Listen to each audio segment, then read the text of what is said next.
So, let's dive right into it. The UAE just condemned an Iranian drone attack on one of its oil tankers. What's the story here?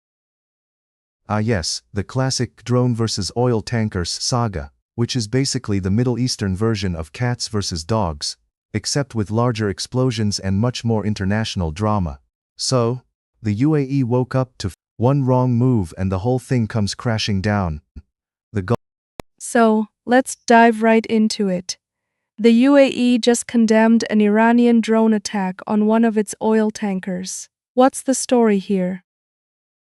Yes, the classic drone versus oil tankers saga, which is basically the Middle Eastern version of cats versus dogs, except with larger explosions and much more international drama. So, the UAE woke up to find out that their lovely oil tanker was attacked by not one, but two Iranian drones, which is sort of like being kicked twice by a mule that's already put you on its hit list. And the UAE, being the beacon of peace and harmony that it is, strongly condemned the attack, because nothing says we mean business quite like issuing a sternly worded letter. It's like when you stub your toe and you shout at the furniture for being in the way. What are the implications of this incident for Gulf tensions? Oh, the implications? Picture a game of Jenga where each block is a different country's sanity level. One wrong move and the whole thing comes crashing down. The Gulf may have just reached DEFCON. We really need a coffee break. Because this drone episode isn't just a flyby. It's more like a full-on aerial ballet with missiles as dancers. We're talking about escalating tensions like a rubber band slowly being pulled. Eventually, it's going to snap. And I don't know about you, but when it snaps, it doesn't just hit the finger that pulled it. It goes all over the place, like confetti, at a New Year's Eve party nobody wanted to throw. How does this affect oil prices and global markets? Well, when it comes to oil prices, let's just say they're like that one friend who can't handle their liquor. One little incident, and the prices start swaying like they've just heard their favorite song. An attack like this typically sends oil prices skyrocketing faster than a kid on a sugar rush after Halloween. Investors will be clutching their pearls and running around like headless chickens, trying to figure out if they should hoard all the oil or just invest in a bike. And you know what that means. Get ready, because the next time you go fill up your tank, you'll be paying prices that make your wallet scream louder than your bank account after a night out. What could be Iran's reasoning behind launching these drone attacks? The mysterious mind of Iran. It's like trying to understand why your cat stares at you for hours. It just doesn't make sense sometimes.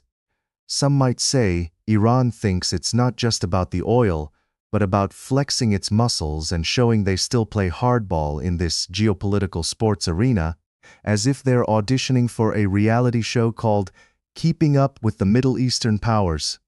After all, nothing screams I'm serious like sending drones over to spice things up. Perhaps they were just bored at home with nothing good on Netflix and thought, hey, why not take a couple of drones for a joyride? What are the likely responses from other Gulf countries? Responses from other Gulf countries? Picture a room full of toddlers fighting over a toy. Everyone's going to want to weigh in, and it won't be pretty. Expect a lot of finger-pointing. And I'm talking about the kind that involves shaking fists and dramatic press conferences. Countries might step up their military readiness, which basically translates to everyone polishing their toys and practicing their "I'm super serious" faces. And if you think about it, it's like watching a bunch of kids in a playground, each trying to one-up the other, with the most popular kids throwing tantrums to get attention. Get ready for lots of statements and not a lot of action. Classic diplomacy. Lastly, any chance this could lead to negotiations or peace talks? Peace talks. That elusive creature that's about as common as a unicorn sipping a latte. Sure, there's always the glimmer of hope that cooler heads will prevail, and someone will suggest sitting down over a nice cup of tea, perhaps with some biscuits, because who can argue when biscuits are involved? But let's be real. After this spicy drone incident, negotiating will feel like asking for a truce in a food fight. Messy and filled with flying debris. They might schedule a meeting or two, but whether anyone shows up without throwing a tantrum is another question altogether. Historically, it's usually more fireworks and shouting than warm hugs and handshakes.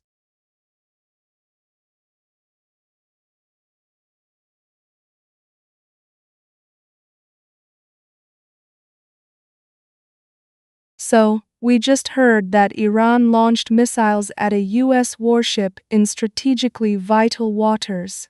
What's your take on this escalating situation? Ah yes, nothing screams. Let's have a diplomatic tea party, more than launching missiles at foreign vessels. It's like Iran decided to play battleship for real, and forgot they were supposed to call out the coordinates first. But hey, the US says those missiles went off course, like a kid on a field trip who forgot to read the map. So now we're left wondering if this is a military showdown or just a really expensive game of dodgeball. Either way, tensions are rising faster than a pot of water, with the heat cranked up to 11. How are both sides responding to this incident? Oh, it's a classic case of he said, she said. Only this time, instead of a couple's spat, we have nations hurling threats across the global playground. The US is like that kid who claims he wasn't even touching the ball, while Iran is strutting around, acting like they just won the championship game. Meanwhile, foreign leaders are sitting back, popcorn in hand, because this reality show is juicier than a soap opera. Honestly, if they turned this into a series on Netflix, it would be sold out before you could say diplomatic relations. What do you think the immediate consequences of this missile launch might be? Well, if I had a crystal ball, I'd probably be doing a podcast predicting the stock market instead. But let's be real. The immediate consequences could be akin to pulling the fire alarm in a crowded theater. Everyone's going to panic, and the drama will unfold as nations scramble to play the blame game. We might see a lot of strongly worded letters flying around, and trust me, those are just as scary as the actual missiles, especially if they come with a side of sanctions. One thing's for sure, no one's getting playdates anytime soon. What would you say is the bigger picture here regarding US-Iran relations? Oh, you mean the classic tug-of-war between two stubborn siblings fighting over the remote? It's like they've been stuck in a never-ending game of who's more annoying since the 70s. This missile launch has just added another layer of "I'll tell mom" to the mix. The bigger picture is filled with diplomatic smackdowns, back-channel negotiations resembling a game of poker where everyone's bluffing. Trust is about as common as unicorns in this relationship, and at this point, they should probably just start a podcast together and air out their grievances. How do you think the international community will respond to this incident? Oh, the international community? They're like that group project in school where everyone wants to contribute but ends up bickering about who's doing the most work. Some will call for calm, waving their hands like they're at a rock concert, while others will be straight up dramatic, demanding all hands on deck. Expect some serious UN meetings where everyone's leaning in, nodding sagely, while secretly wondering if they'll get free snacks. You know what they say? A united front is great, but a divided snack table is where the real conflict begins. In your opinion, could this incident lead to further military action? Oh, absolutely. If history has taught us anything, it's that military conflicts often spiral out of control faster than a toddler let loose in a candy store. Although, let's be honest, both countries are probably more interested in flexing their muscles than actually throwing punches. It's all about deterrence, posturing, and looking tough in front of the boy band of nations. But you can bet your last dollar that if one side sneezes the wrong way, it'll be all systems go like a video game on cheat mode.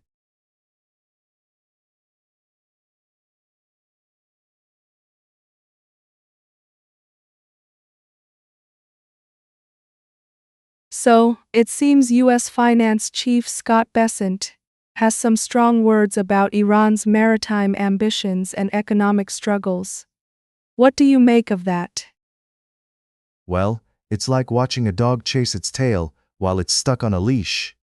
Bessent's saying that Iran is trying to flex its maritime muscles, but spoiler alert, its economic situation is so dire that their soldiers might have to double as weekend baristas to make ends meet. I mean, how do you expect them to control the Strait of Hormuz when many of them are one paycheck away from turning their uniforms into pajamas? It's like giving a cat a fishing rod and expecting it to catch dinner. You mentioned the soldiers potentially needing side jobs. How realistic is it for Iran to assert control in these conditions? Realistic? That's as realistic as me trying to beat Usain Bolt in a marathon after a donut binge. Iran's economy is in freefall, and their soldiers are probably more concerned about their next meal than about patrolling the seas. Trying to command a strategic waterway with unpaid soldiers is like trying to get a cat to fetch a stick. Sure, it's cute when it doesn't work out, but in the end, everyone's just looking at each other, wondering who thought this was a good idea. What do you think the reaction will be from the US's and allies regarding this situation? Oh, I'm sure the US will respond with all the grace and diplomacy of an elephant on roller skates. You know, it's like watching a well-oiled machine that suddenly decides it wants to give out free hugs instead of stopping at red lights.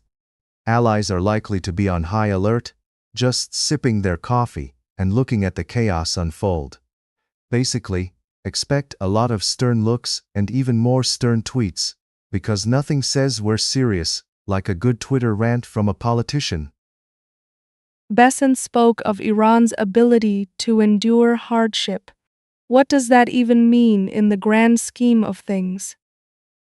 Oh, that's rich. It's like saying a fish can endure being out of water as long as it knows how to hold its breath. Sure, Iran has shown some resilience, but I wouldn't exactly call an economic collapse a survival challenge to brag about at dinner parties.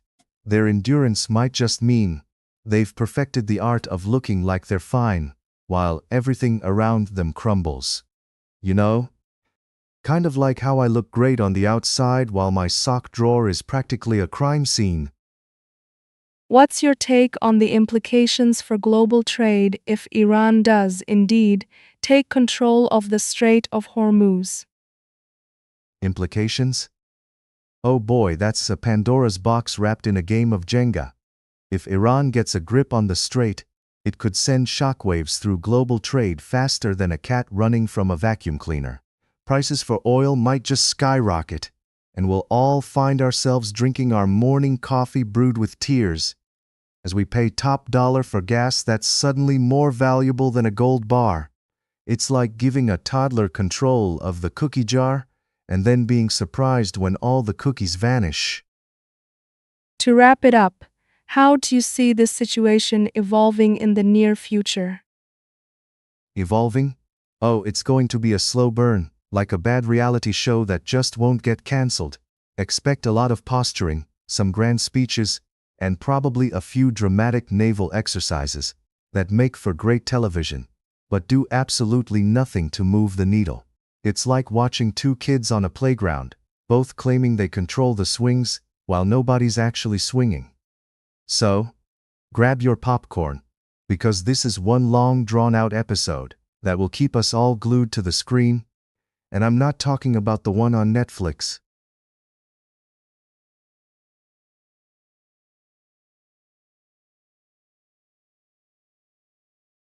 So, can you break down the recent news about Iranian LNG tankers successfully delivering cargo to Oman, despite U.S. naval blockades? Ah, the sweet symphony of geopolitics playing in the background. So picture this: Iranian LNG tankers, like rebellious teenagers sneaking out of the house after curfew, decide to defy the US naval blockades. They pull a fast one right under the noses of the Navy, and voila! They show up in Oman like they just won the lottery. It's like a game of hide and seek, where you don't want to be found but still manage to sneak a slice of pizza from the party next door. Meanwhile, the US must feel like they're trying to stop water with a sieve. Good luck with that, folks. What are the implications of Iran managing to bypass the naval blockade? Oh, implications galore. If only we could turn those into action figures. First of all, it's basically saying, hey America, we see your blockade and raise you a tanker's worth of LNG. It's like when a kid shows up to a school fight with a whole bag of goodies, thinking they rule the playground. This move could also send a message to other nations. If you want to play the who's got the bigger Navy game, better bring your A game. And let's not forget the American response, probably something along the lines of awkwardly adjusting their glasses and saying, we'll get back to you on that. Classic. What does this say about the current state of US-Iran relations? Oh, let's just say calling US-Iran relations frosty would be an understatement, like describing a blizzard as a bit nippy. At this point, it's like watching an ex-couple that can't stand each other at a mutual friend's wedding. Constant tension, awkward glances, and the occasional passive-aggressive comment about the salad dressing. As Iran stealthily moves these LNG tankers like they're in a high-stakes game of chess, the US is left feeling like they just lost a piece to a sneaky 4-year-old. So yeah, buckle up, because this roller coaster ride is far from over. What might these actions encourage other countries to do? Oh, you bet it's like opening Pandora's box or, more appropriately, letting a cat out of the bag and then wondering why it's knocking over your prized vase. Countries watching this will think, if Iran can throw caution to the wind and deliver LNG like they're on a grocery run, maybe we can do a little of that too. It's basically inviting everyone to the let's defy the superpower party. Just imagine nations doing a waltz around international law and security like they're at a dance-off.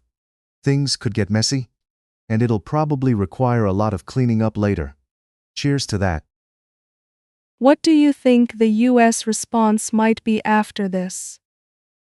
Well, my friend, the US is probably sitting at the round table of military strategy right now, scratching their heads and contemplating who to blame.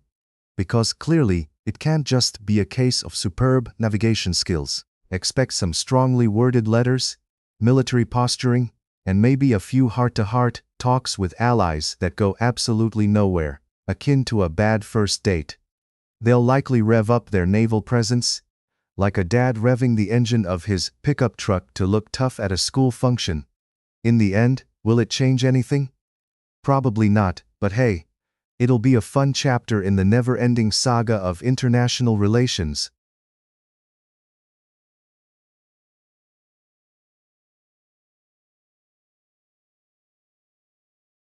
So, it seems like the UK and Armenia have just forged a surprising strategic partnership. Can you break down this bold new chapter in their bilateral relations for us? Ah, yes, the UK and Armenia, the dynamic duo we never knew we needed. It's like pairing a classic British tea with a hearty Armenian lavash, unexpected, yet somehow deliciously intriguing. Apparently, they've decided that geopolitics could use a little spice, or maybe they just got tired of the usual suspects and wanted to shake things up like a cocktail at a boring office party. Who would thought that after centuries of kings and queens bickering, the UK would be collaborating with a country known for its beautiful mountains and rich history, instead of sending their usual rubber ducks to the competition? Might as well set the stage for the first annual UK-Armenia Friendship Bake-Off while we're at it. What prompted this partnership to happen now, of all times? Well, timing is everything, isn't it? It's like deciding to buy a sled in July. You just know it's going to be an interesting choice. Maybe the UK realized that they needed a little more spice in their diplomatic life. Or perhaps they were just bored with their usual transatlantic partners, and Armenia popped up like a surprise guest at a wedding nobody wanted to attend. You see, partnerships are like those mystery boxes. You hope there's something valuable inside, and not just a dried-up fruitcake from 2007. In this case, it might actually be a fruitful collaboration, but let's face it, it's also good content for late-night TV jokes. What kind of cooperation do you think they're planning on strengthening? Oh, this is where it gets fun. Picture a giant pot of soup simmering on the stove, with a little bit of everything tossed in: culture, trade, maybe a dash of mutual defense, and of course, an endless supply of tea for the Brits. They're probably looking to beef up trade relations, while Armenia shuffles in some of that delicious brandy that could get even the Queen to loosen her corset a bit. And let's not forget cultural exchanges. Imagine UK students getting an education in the art of making authentic korovats while trying to teach Armenians how to queue in an orderly fashion. It's like a sitcom waiting to happen, full of awkward moments, culinary mishaps, and maybe a love story or two. Was this partnership unexpected in the context of current global politics? Oh, absolutely. It's like finding out your grandma has been secretly training for a marathon. Delightful, yet utterly bewildering. The world feels like a giant game of chess, where everyone's just picking random pieces and shouting out moves. The UK has been juggling its own internal issues like a circus performer on a unicycle, and then along comes Armenia waving a flag saying, "Hey, let's be allies." It's like Armenia spotted the UK drowning in a pool of political chaos and thought, "Hey, I can throw you a life buoy." Let's just hope they swim better than Michael Phelps in a kiddie pool. What potential challenges could they face in this partnership? Oh boy, challenges? Where do I begin? It's like trying to teach a cat to fetch. These two nations are not exactly in the same weight class. It's like a heavyweight boxer and a featherweight attempting to share a ring. The UK might start throwing around terms like strategic interests, while Armenia is just trying to figure out which fork to use at the diplomatic banquet. Then there's the whole issue of external pressures, you know? The usual suspects lurking around like nosy neighbors, peeking through the curtains. If they don't navigate this carefully, they could end up like two ships passing in the night, one with a fancy radar, and the other just hoping for the best. Any predictions on how this partnership will evolve over the next few years? Oh, I'm not a crystal ball reader, but if I had to wager a guess, I'd say it'll be a wild roller coaster ride. Think of it like a sitcom that just got picked up for another season. There will be ups, downs, and plenty of unexpected plot twists. They might start off strong, all high fives and success stories, and then middle season they'll hit a snag or two, probably over trade tariffs or who forgot to send the birthday card. But in the end, like any great TV show, it'll either fizzle out or morph into a classic. Who knows, maybe the UK and Armenia show will become a staple in the realm of international relations. Just remember, just because they're partners doesn't mean they won't have their share of hilarious misunderstandings.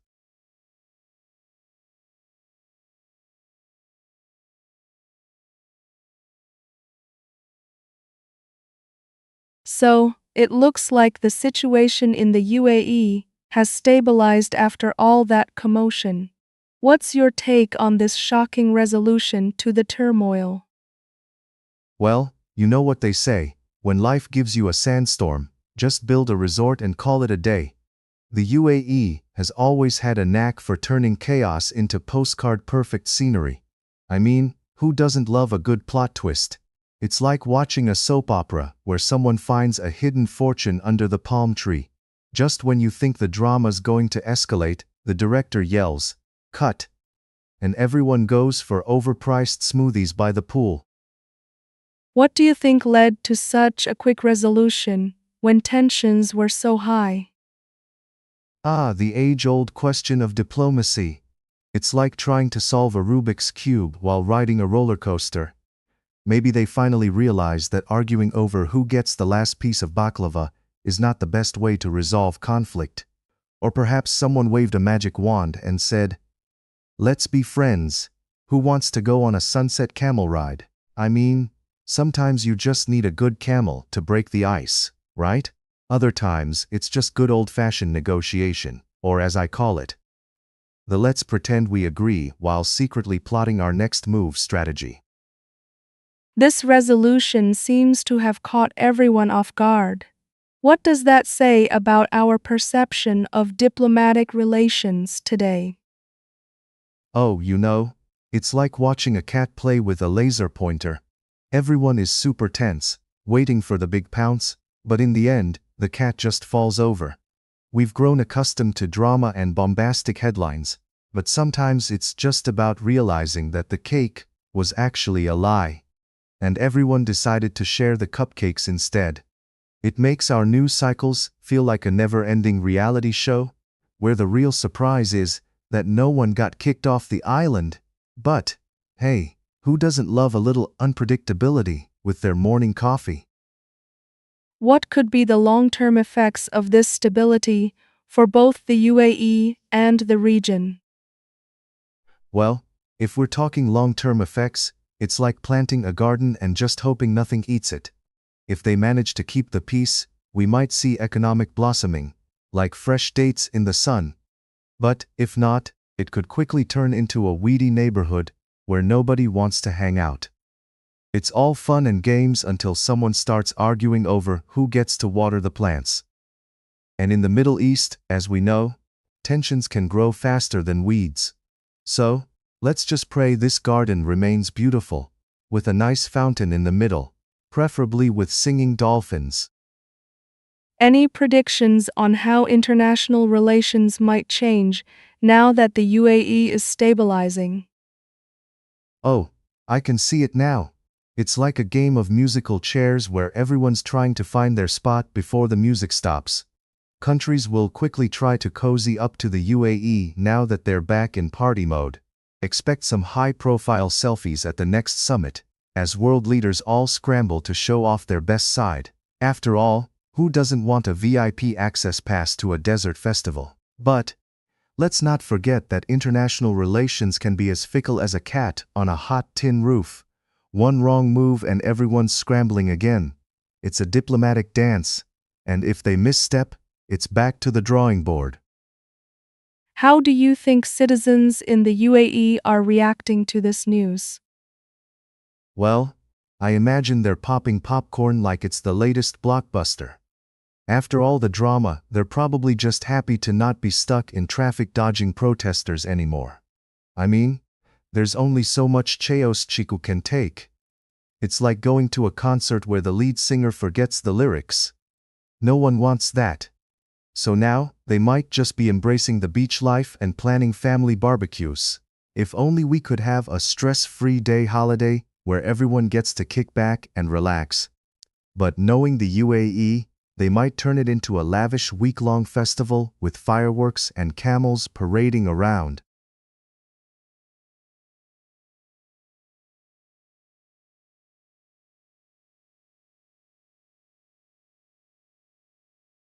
So, the U.S. Air Force's KC-135R Stratotanker fleet is flying around. What do you think they're preparing for? Ah yes, the KC-135R Stratotanker fleet. The Air Force's version of a flying gas station, only without the really awful coffee and bathroom breaks. One can only assume they're preparing for something monumental, like a large-scale operation, or maybe just a really long trip to get tacos. But honestly, who knows? It could be a covert mission to find the last remnant of actual customer service in the airline industry. What's the significance of having so many tankers in the air right now? Oh, just your average Tuesday for the military. It's like they threw a party and invited all their tanker friends. The significance? Well, it's to ensure that while they're out there flexing their muscles, they don't run out of fuel and end up circling like lost puppies over the Atlantic. Nobody wants to see a military plane go, "Oops, we forgot to fill up." It's like forgetting your wallet on a date, awkward and a little embarrassing. Do you think this is a sign of increased military activity in the region? Increased military activity? You mean like when a cat sees a laser pointer? Absolutely. When those tankers are up in the air, it's like the military is saying, "Hey, look at me, I'm important and I'm flying." It's a classic case of let's show off our shiny toys, because nothing says deterrent like a bunch of planes circling ominously. It's like a neighborhood watch group, but with more firepower and significantly less gossip. What should the average person take away from this news? The average person? Well, they should probably take away a healthy dose of caffeine, because they'll need it to stay awake, while the government figures out how to use all these planes. But in all seriousness, it's a reminder that while we're busy worrying about who's winning on TikTok, there's a lot of serious stuff happening above our heads. So, maybe keep an eye on the sky. Especially if your neighbor's drone starts acting weird. How do you think this affects international relations, if at all? Oh, international relations. The delicate dance of diplomacy, where one misstep can lead to an international incident. It's like a high-stakes game of Jenga. One wrong move, and everything comes crashing down. With the stratotankers out there, other countries might see it as a friendly nudge, or a "hey, we're watching you." It's like that one guy who shows up to a party just to watch everyone else have fun, while holding a drink suspiciously. Everyone gets a little uneasy. Any predictions on how this will play out moving forward? Predictions? Oh, I love predictions. They're like prophecies, but with less mysticism and more spreadsheets. If I had to wager, I'd say we'll see lots of discussions.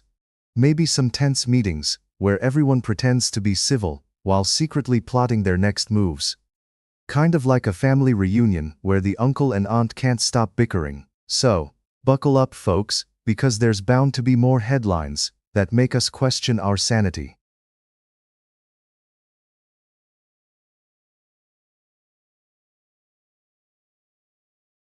So, the U.S. CENTCOM commander just flew over Hormuz in a helicopter as tensions rise. What's going on there?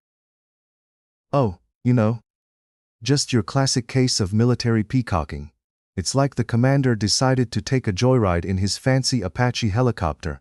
Because nothing says, "we're totally in control," quite like buzzing around in a high-tech chopper, while tensions are simmering like a pot of water, on the brink of boiling. I mean, why not? If you're gonna show off, might as well do it from the sky, right? It's like he's saying, "Hey everyone, look at my shiny toy. Don't mind the geopolitical drama down below." Did he actually interact with the troops, or was it just a photo op? Ah, the classic blend of duty and Instagram-worthy moments. He actually took time to chat with soldiers, which is sweet, like a Hallmark movie, but with more camo and less predictability. I can just imagine him swooping down and saying, "You guys having a good time? Hope you're enjoying this lovely tension-filled beach day." It's all a bit theatrical, isn't it? The soldiers must have been thinking, "Great, just what I needed, a helicopter tour and motivational speech right before I head back to the stressful job of not getting blown up." What's the significance of this show of strength right now? Ah, the good old show of strength. It's like sending a passive-aggressive text, but with military hardware. It's meant to be a reassurance, a sort of "don't mess with us" reminder to those who might consider stirring the pot. It's like waving a big stick while saying, "I'm calm, but I can swing this stick hard if needed." Of course, the reality is, doing all of this in a choke point like Hormuz is like trying to hold a rave in a fire hazard. The stakes are high, and the room's a bit cramped. Is this kind of display common in military operations? Oh, absolutely. It's like bringing a marching band to a quiet picnic. Definitely gets everyone's attention. These displays of power are as common as soggy fries at a fast food joint. I mean, sure, it's not just for show, it's to send messages. But let's be real, if I had a helicopter, I'd probably take it for a spin just for fun too. You stand on a military ship, wave your arms around, and hope everyone believes you're on top of the world, even if your GPS says you're just circling the block.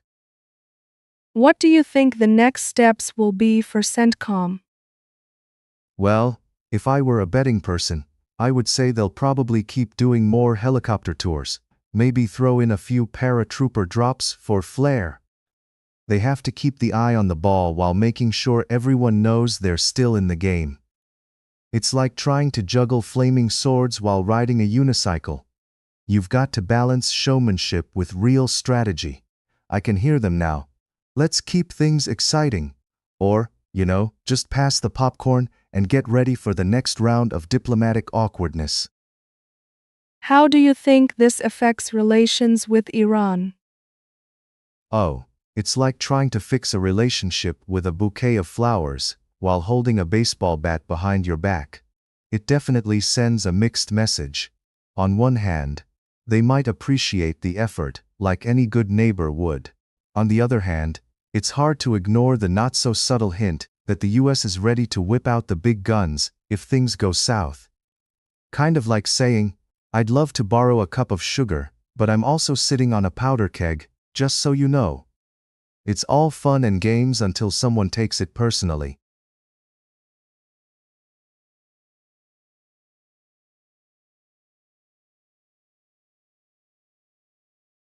So, it looks like China's ships have been given free passage through the Hormuz Strait by Iran's Revolutionary Guard. What do you make of that? Oh, it's like giving a toddler a free pass to a candy store. You know it's going to end in chaos. I mean, the Hormuz Strait is that one narrow alley where everyone has to squeeze past each other. And now we have ships that are about as subtle as an elephant in a porcelain shop. China and Iran are suddenly best buddies, and I can't help but wonder if they're just trying to form the world's most awkward maritime version of a buddy cop movie. What are some potential implications of this development for global trade? Global trade, the adult version of monopoly, where everyone is just trying not to go bankrupt. With China sailing through Hormuz like a kid on a bike with training wheels, it raises eyebrows like a bad haircut. If they start bringing in goods without the usual nautical drama, it could either mean better prices for everyone, or the rest of the world might just go into a panic, thinking the sky is falling. Who knew? International waters could feel like the ultimate ping-pong match, with countries trying to hit each other, but no one really wanting to score a point. What about the geopolitical ramifications? How does this change the dynamics in the region? Oh, the geopolitics are just deliciously complex, like a soap opera with more twists than a pretzel. It's like watching a game of chess, where someone knocks the pieces off the board out of sheer boredom. Suddenly, Iran and China are cozying up, while the rest of the players in the region are sitting there, sipping their coffee and wondering if they should join or throw popcorn at the screen. I half expect there to be a dramatic narrative popping up where they become the new power couple of international relations. Straight goals. How should other countries respond to this news? Well, any country not looking to be overshadowed by this maritime buddy fest might want to grab their binoculars and start watching like it's the latest reality show. They could either form alliances like a high school cliques or start sending stern letters like they're scolding a naughty puppy. But let's be honest, most countries will probably just watch this unfold, making comments like an overzealous sports commentator. And here comes Country X with a bold trade agreement. What will they do next? Could this lead to increased tensions in the region? Or is it all just a show? Oh, It's definitely a potential powder keg waiting to explode or, at the very least, fizzle out into a series of awkward, forced smiles. On one hand, you've got heavyweights strutting around like they own the place, while on the other, smaller countries are huddling together like they're at a middle school dance, too afraid to make the first move. It's a game of chicken where no one wants to blink first, even if everyone's secretly hoping for a peaceful resolution. Spoiler alert, it's going to be messy. What's your final take on this whole situation? My final take? Well, it's like watching two cats share a sunny spot on the floor. Tensions are bound to rise, but for now, they're just pretending to get along. This could lead to some great new trade routes or, a knockdown, drag-out fight over who gets to control the remote at the end of the day. Either way, I'll be sure to grab my popcorn and enjoy the spectacle. Because, when it comes to international headlines, it's always a mixed bag of intrigue and hilarity.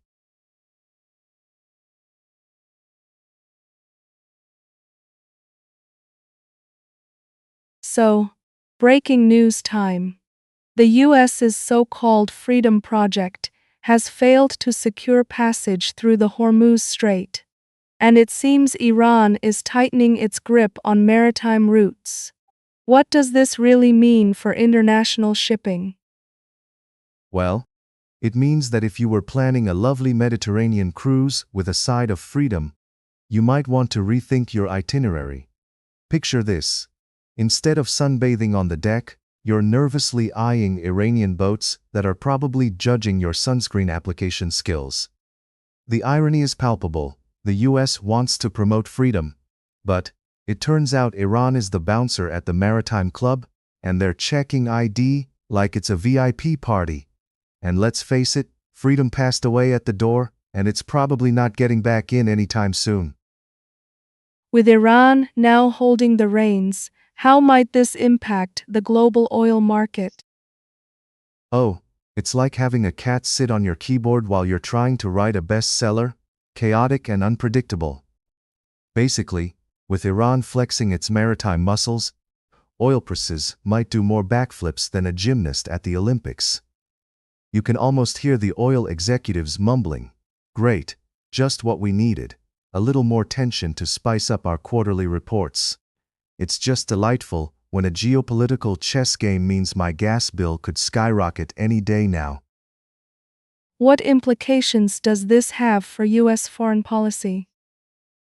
Well, if US foreign policy were a TV show, this would be the season finale where everyone realizes the protagonist is actually the antagonist. We can expect more diplomatic overtures that might feel less like a friendly handshake and more like that awkward moment at a family reunion when someone tries to hug you despite the fact that you're clearly not in the mood. The US might have to rethink its whole freedom shtick and come up with something new. Maybe a freedom-ish policy? Just a little less bold and a touch more cautious. What about the potential for increased naval confrontations? Is that on the horizon? Oh, absolutely. Because nothing says global peace quite like a bunch of naval ships playing tag in a narrow waterway. It's the maritime equivalent of a reality show with way too many plot twists. Picture it. Ships bumping into each other while their captains yell, "This is my maritime territory," as if they're the stars of a bad soap opera.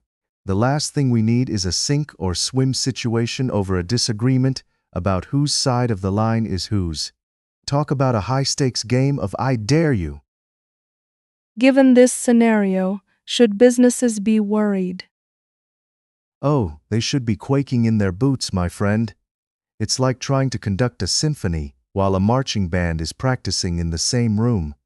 Lots of noise and no harmony in sight. If you're a business relying on those shipping lanes, you might want to invest in a solid supply chain plan or a crystal ball, because it's all going to get a bit messy. One minute you're cruising along smoothly, and the next you're looking at a delivery delay that rivals waiting for a new episode of your favorite show. Spoiler alert, it's not coming anytime soon. Finally, what's the takeaway from all of this? Any silver linings? Ah yes, the ever-elusive silver lining. It's like searching for the last cookie in a jar. You're optimistic, but you might just get crumbs. If anything, this situation might serve as a reminder to diversify our trade routes, because when it comes to shipping, don't put all your eggs in one basket, or in this case, don't put all your oil on one tanker. Maybe it's time for businesses to explore new ways to transport their goods. Who knows? We might end up with a new trend, the Via Airplane Express. That'll certainly spice up logistics.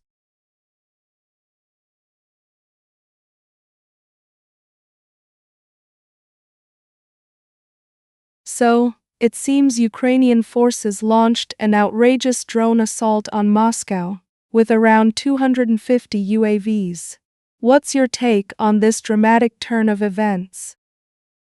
Oh, just your typical Tuesday in Eastern Europe. I mean, who doesn't like a good old game of aerial tag? It's like the drone version of a high school prank. But instead of toilet paper and eggs, we've got 250 UAVs flying over Moscow. Can you imagine being in the Kremlin and looking up only to see a swarm of flying robots painted in Ukrainian colors? It's probably not the kind of surprise they were hoping for at their morning briefing. And let's not forget the Russian air defense scrambling like a cat, trying to catch a laser pointer. Good luck with that.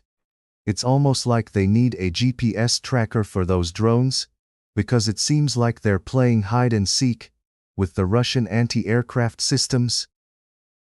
The reports say Russian forces managed to shoot down most of these drones before they reached the capital. How effective is their defense system really? Well, if effectiveness were a grading system, I'd say they might be teetering somewhere between a C and a solid try again.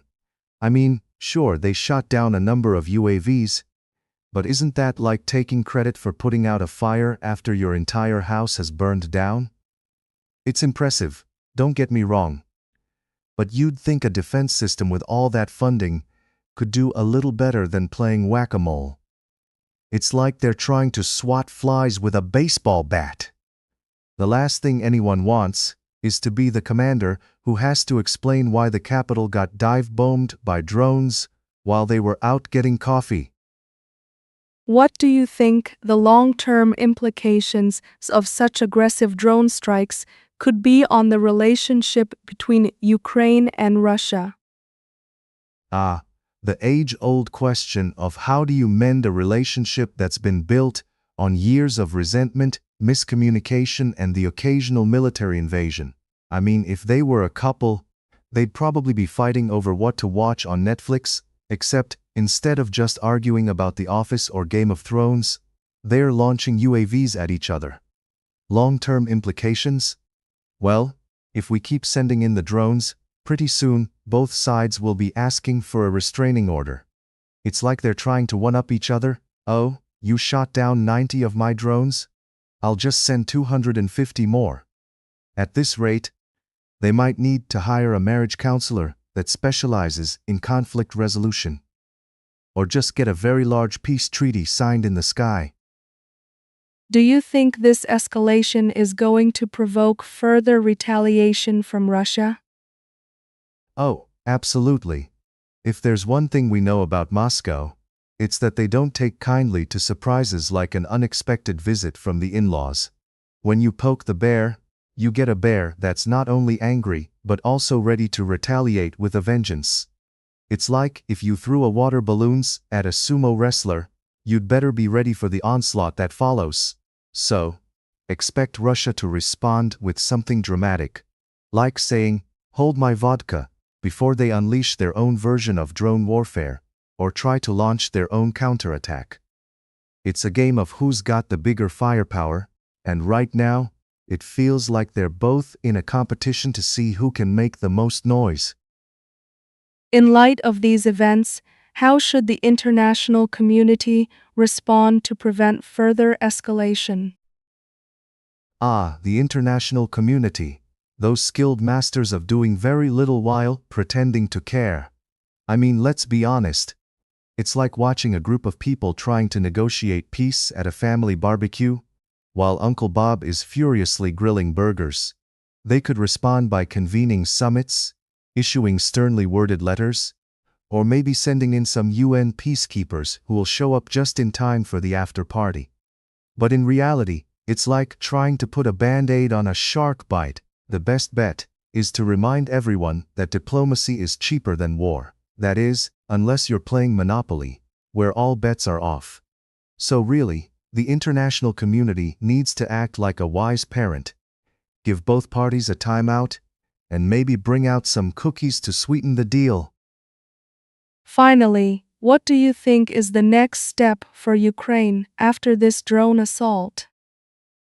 Well, after this impressive display of aerial acrobatics, I'd say Ukraine should consider a couple of options. One being a giant victory parade, complete with drones flying in formation, and maybe some flashy pyrotechnics. Who doesn't love a good show? But on a more serious note, they might need to sit down and develop an even more sophisticated strategy. Think of it as leveling up in a video game. They've shown they can throw a punch, but now they need to keep their head in the game, strategize for the long haul, instead of just firing off drones like they're confetti at a party. Maybe establish some solid alliances, trade drone recipes with other countries, and prepare for the backlash. Because in this game of international chicken, you never really know when the next boop on the radar will happen.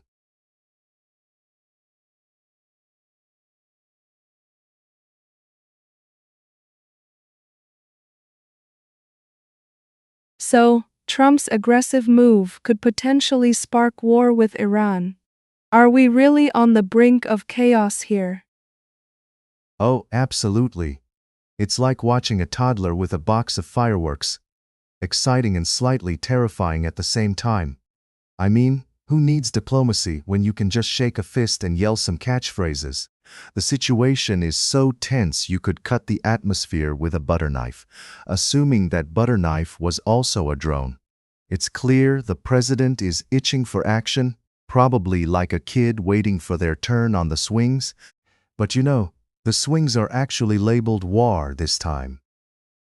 What exactly does he hope to achieve with this military pressure? Well, if you ask me, it's a classic case of, let's play chicken, but with a whole lot more fireworks. Trump seems to think that by flexing those military muscles, he can either bully Iran into a deal or stir the pot enough for some headlines. It's like trying to negotiate with your cat by waving a laser pointer. Sure, it's entertaining, but good luck getting them to sit down and discuss real issues like, I don't know, dinner. Basically, he's trying to turn a stalemate into a hand grenade of negotiations. What do officials mean by humanitarian missions in this context? Oh, the infamous humanitarian mission. That's code for, let's make sure we look good while we're potentially causing chaos. It's like saying you're going to a party to socialize and then showing up with a piñata of doom. They're all set to rescue ships from the Strait of Hormuz like they're the Avengers, but really, they're just giving everyone a heads up that if things go sideways, the world will know who the bad guys are. So, in essence, it's a very cheeky way to justify a potential military dance party. And what are the chances of an actual deal emerging from this mess? Well, let's just say that the likelihood of a deal coming out of this situation is about as high as finding a unicorn at a petting zoo. It's not impossible, but you're also not putting your money on it. It's like bringing a water gun to a sword fight. Sure, you might have a little fun, but good luck walking out with anything resembling victory. If anything, we might get a few headlines and some memes out of it, but an actual deal? That's about as likely as a snowman surviving in a sauna. What's your take on how the media is framing this situation? Oh, the media loves a good drama. They're practically salivating over this like it's the next big Netflix series. You can just picture the headlines. Trump versus Iran, the ultimate showdown. It's like they've got popcorn ready for the inevitable chaos. They paint the picture with such vivid strokes, you'd think we're gearing up for the next Avengers movie rather than international diplomacy. It's equal parts sensational and hilarious, with the occasional pinch of existential dread thrown in for good measure. Are we really in any immediate danger of going to war? Immediate danger? Well, that's a tough nut to crack. It's like standing on the edge of a diving board. Sure, it looks exhilarating, but nobody wants to take the plunge if we can avoid it. Right now, we're mostly at the stage where everyone's just posturing like peacocks. There's a lot of fluff and feathers, but until somebody trips and falls off the edge, we're probably just going to end up with a lot of squawking and a nervous crowd. So, is it dangerous? Maybe a bit, but it's also the same type of danger as playing tag in a minefield. Best to proceed with caution.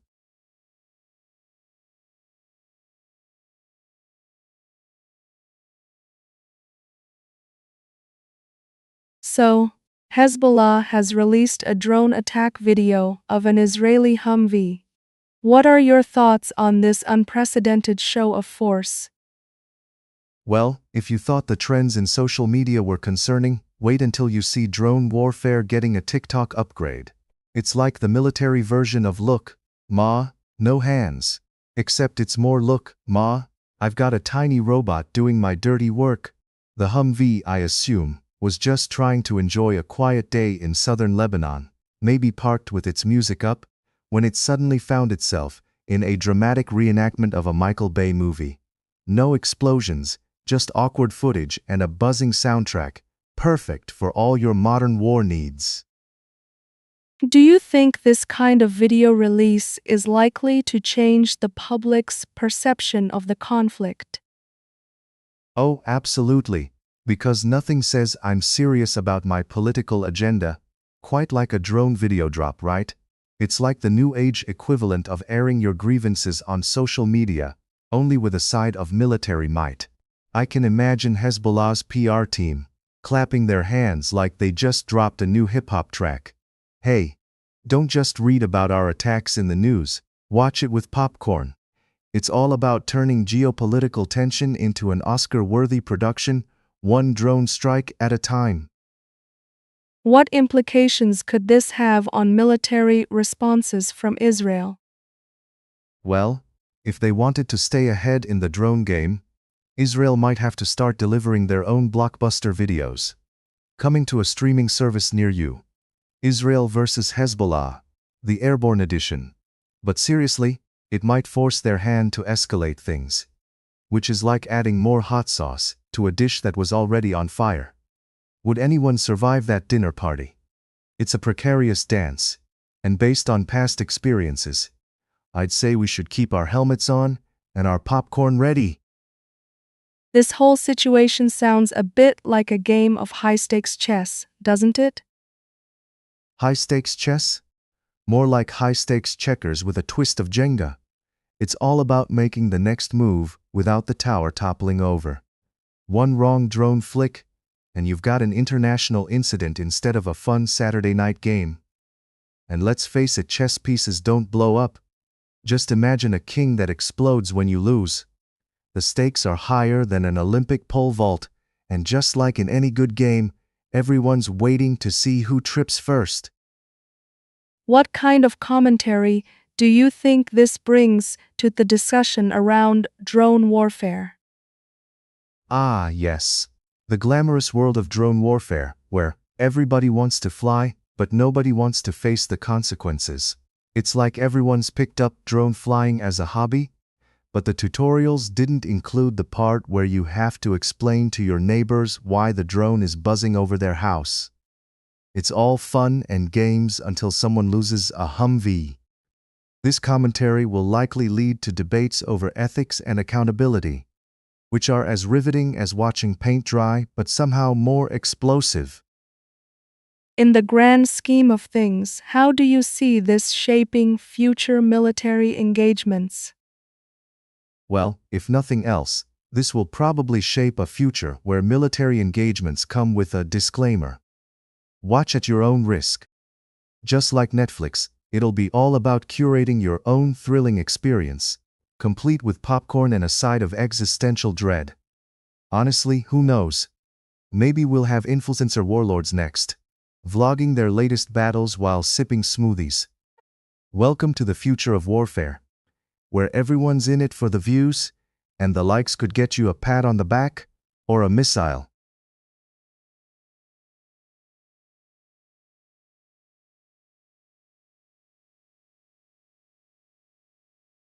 So, we've got the news about Lebanon on edge due to an AI-generated clip sparking clashes between Maronites and Shia. What's the story behind this chaos? Oh, just your everyday scenario where a little AI mischief leads to epic clashes, reminiscent of a poorly scripted soap opera. Apparently, the clip was like a digital slap to the face of Hassan Nasrallah. And let me tell you, that's a surefire way to get people riled up. It's like poking a bear with a stick made of sarcasm. Now we have Shia folks playing demolition derby with Maronite churches, because who needs peace when you've got artificial intelligence stirring the pot, right? This really takes AI is taking over the world to a new level, doesn't it? If I had $1 for every time tech escalated tensions, I'd have enough to buy a bunker. What's the deal with AI generating this clip? Were there no better ways to criticize a political figure? Well, you see, when you let artificial intelligence loose on sensitive political topics, the result can be like giving a toddler a box of crayons and a wall to color on. Sure, the toddler is having a blast, but the wall? That's getting vandalized in ways we can't even fathom. So, instead of a thoughtful debate on policies and governance, we get an AI-generated roast of Nasrallah. Brilliant. It's like throwing a culinary critic into a dumpster fire of hot sauce and expecting gourmet reviews. Everyone's thinking, this is the future of debate, folks. It's a situation with more twists than a pretzel factory. Given the tension, what do you think could have been done differently to avoid this situation? Oh, I don't know. Perhaps not letting AI run wild like it's auditioning for a role in Attack of the Clones? It's almost like handing a blender to a toddler and hoping for a gourmet smoothie. One option could have been a good old-fashioned debate. You know?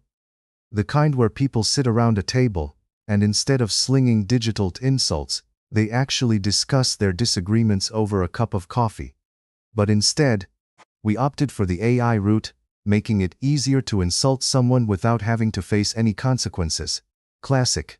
Now, instead of constructive dialogue, we've got a digital puppet show that could make even the Muppets blush while people are throwing bricks at each other's houses of worship. Real genius work, folks. How do you think the public is reacting to this situation, especially with the role of technology? Oh, the public is reacting as if they were just served a hot cup of, what the heck is happening? It's like watching a reality show, where every episode is more dramatic than the last. One moment it's Survivor, and the next it's Game of Thrones with actual stakes. People are probably furiously typing on social media, posting their opinions while simultaneously wondering how a computer-generated clip could spark violence. The irony is thicker than a foggy London morning. Some folks might even be thinking, great, now I have to choose between trusting my neighbor and trusting an algorithm to keep the peace. Welcome to the 21st century, where peacekeeping is just one algorithm away from being in the dumpster. What impact do you think this incident will have on Lebanon's future political climate? Oh, it's bound to be a doozy. It's like throwing a grenade into a crowded room and watching everyone argue over who had the bright idea to play catch with it. The political climate is probably going to get as heated as a sauna at this rate. With tensions flaring, it's safe to say we can expect more political drama than a season finale of a reality show where nobody knows what's actually real. If I had a time machine, I'd set it to somewhere a few years ahead when we're all watching the fallout from this incident with popcorn in hand, chuckling at the absurdity of it all. Who knew that a clip made by AI could be the straw that broke the camel's back? Next time, maybe we'll just stick to memes and cat videos instead. With everything happening, is there any hope for reconciliation in Lebanon? Hope for reconciliation in Lebanon? That's like saying there's hope for a vegan at a barbecue. It's a tough sell, but maybe if we throw in some AI-generated puns, we could lighten the mood. But seriously, real reconciliation requires more than just digital antics. It's going to take some serious, soul-searching dialogue, and maybe a few rounds of coffee where people don't just throw their opinions around, like confetti at a New Year's Eve party. If only they could turn all this online drama back into in-person chats over a friendly meal. Less AI, more chai. Until then, it looks like the road to peace is going to be bumpier than a ride on an off-road vehicle.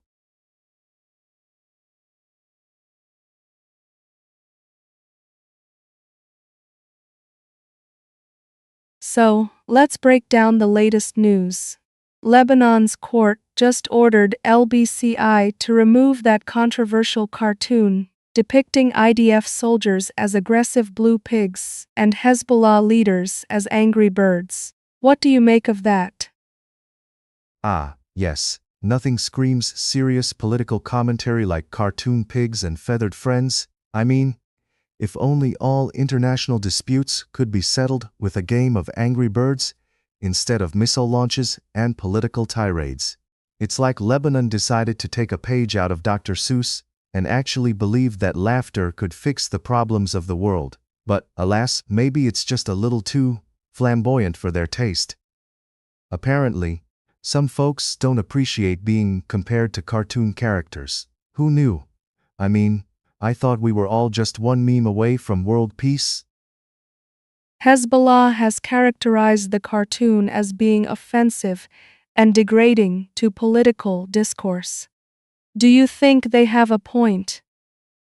Well, when it comes to political discourse, being offended seems to be the entree of the day. It's like a buffet of hurt feelings served with a side of outrage. Sure, they have a point, but come on. If political leaders are going to play in the sandbox, they better be ready for a little sand in their eyes. It's the equivalent of throwing a tantrum because someone dared to draw a mustache on your campaign poster. In these times, you'd think they could take a joke or two, or at least a cartoon pig. But hey, every political party has their sacred cows, and it seems Hezbollah's just not a fan of swine. What do you think President Joseph Aoun meant by urging citizens to reject factional divisions? Oh, he must have had a clear vision of everyone holding hands and singing Kumbaya around a bonfire. I mean, why wouldn't they want to jettison factional divisions? It's just like trying to convince your relatives to stop arguing over politics during Thanksgiving. Good luck with that, right? But hey, if he's trying to bring people together, he might as well start with a giant inflatable cartoon pig and a few Angry Birds costumes. That's the kind of social glue that could actually stick. Who wouldn't want to unite under the banner of laughter and absurdity? Maybe throw in a dance-off just to lighten the mood? Do you think this ruling could set a precedent for future political cartoons in Lebanon? Oh, absolutely. It's like opening Pandora's box and realizing you've just unleashed a swarm of cartoon entities ready to wreak havoc. This ruling could send shockwaves through the cartooning community in Lebanon, making cartoonists wonder if they need to start drawing with the same caution as a toddler, with a crayon on a freshly painted wall. Next thing you know, we're going to have cartoonists labeled as dangerous offenders for depicting a giraffe with a short neck. Who knew humor could be such a slippery slope? So, get ready for a wave of safe, sanitized cartoons that make your average greeting card look edgy. What might be the impact of such judgments on free speech in Lebanon? Oh, nothing says freedom quite like a court micromanaging your jokes. It's like putting a helmet on your sense of humor because it might be too dangerous out there. The impact could be that cartoonists start second-guessing their every stroke, worried that their depiction of a politician as a grumpy hedgehog might land them in hot water. It's like trying to walk a tightrope while juggling flaming torches. One slip-up and poof, no more jokes. We might as well just stick to weather reports and cat videos, which, frankly, are a lot less likely to offend anyone, unless you have a serious aversion to felines. But hey, let's not tempt fate. In light of this situation, how do you think international observers will react? Well, I can already hear the gasps echoing through the international community. It's like watching a dramatic soap opera unfold. Everyone's leaning in, popcorn in hand, saying, "Did they really just do that?" Observers are likely to take out their magnifying glasses to scrutinize this ruling like it's the Da Vinci Code. This could spark debates about censorship and artistic expression like it's the latest Netflix series. I mean, who wouldn't want to take a stand on the side of cartoonists and their right to make blue pigs fly? But let's be real, in the grand scheme of things, will they be more concerned about pig cartoons or, actual geopolitical issues? That's the real question. Lastly, what should we expect to see next in Lebanese media after this ruling? Oh, a grand parade of tightly controlled, humorless reporting that puts even the driest of toast to shame. Get ready for newscasts that may as well come with a side order of blandness. I mean, if the courts are now the gatekeepers of humor, we might get a wave of super serious news that could put even the most dedicated insomnia sufferer to sleep. I wouldn't be surprised if next week's headlines read, "Local dog wins best in show. No cartoons here." It'll turn into a race to see who can offend the least, and boy, that's a competition I wouldn't want to judge. Perhaps it'll start a wave of cartoonists moving abroad, where artistic freedom still roams wild and free, like a majestic stallion or, a pig in a cartoon.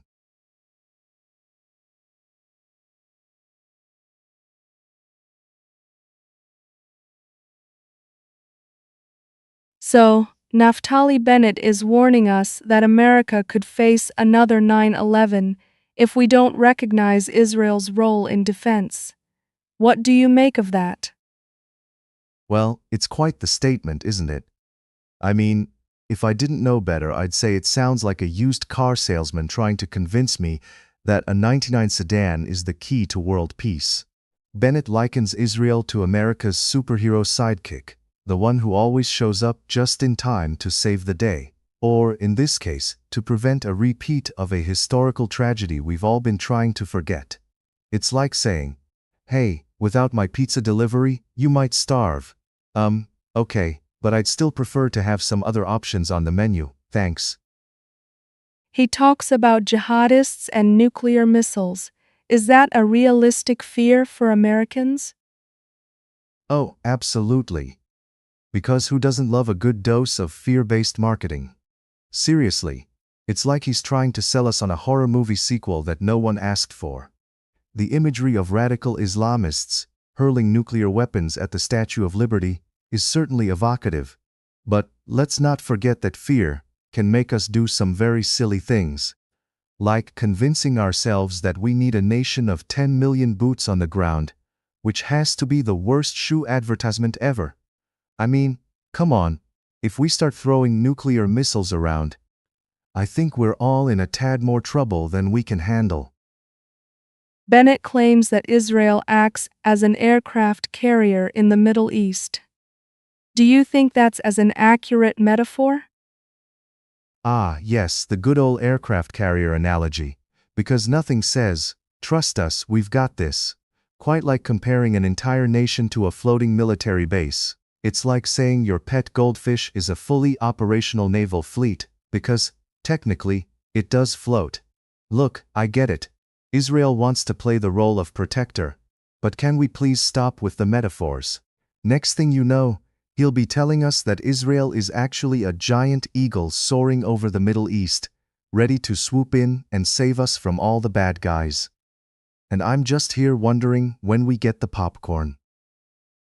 What's the underlying message in his statement about Americans needing to support Israel? The underlying message? It's like a not so subtle, hey, don't forget to send money in the mail kind of vibe. Essentially, he's saying, if you don't support us, the world's going to end. And then whose fault will that be? Nothing like a little existential crisis to motivate the troops, right? It's akin to a roommate who leaves dirty dishes in the sink but reminds you that he's really a great person and you should still help him pick up the slack. I mean, can't we all just do our own dishes without threatening to obliterate the kitchen? Bennett insists that Israel is not asking America to fight for them, but they need America to have their back. What's your take on that? Oh, isn't that cute? It's like the kid who insists he's not asking the teacher for help, but is totally standing in front of her with his hand raised. Bennett's line is basically a diplomatic way of saying, we'll take the bullets, but if you could just lend us a couple of tanks and your moral support, that'd be great.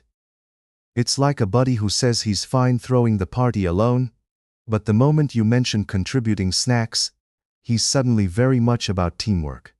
Classic case of, I don't need you, but I'd like to borrow your car. How do you think the American public will react to these assertions from Bennett? Well, if history has taught us anything, it's that the American public's attention span is remarkably short, like a goldfish on a treadmill. 1 minute they're riled up about the possibility of another attack, and the next, they're distracted by the latest TikTok dance craze. So, I imagine there will be a mix of outrage and indifference, with some folks fervently tweeting their support, and others just wanting to know why their coffee isn't free when they walk into a Starbucks. It's almost like buying popcorn for a movie you're not entirely invested in, but just there for the snacks. Ratings might spike, but ultimately, it's all about the next big distraction.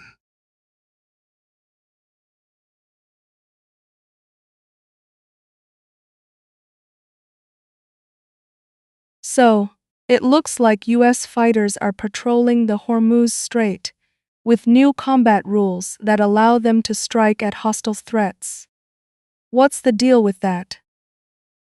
Ah yes, the Hormuz Strait, that magical place where international tensions are about as common as overpriced avocado toast at a hipster cafe.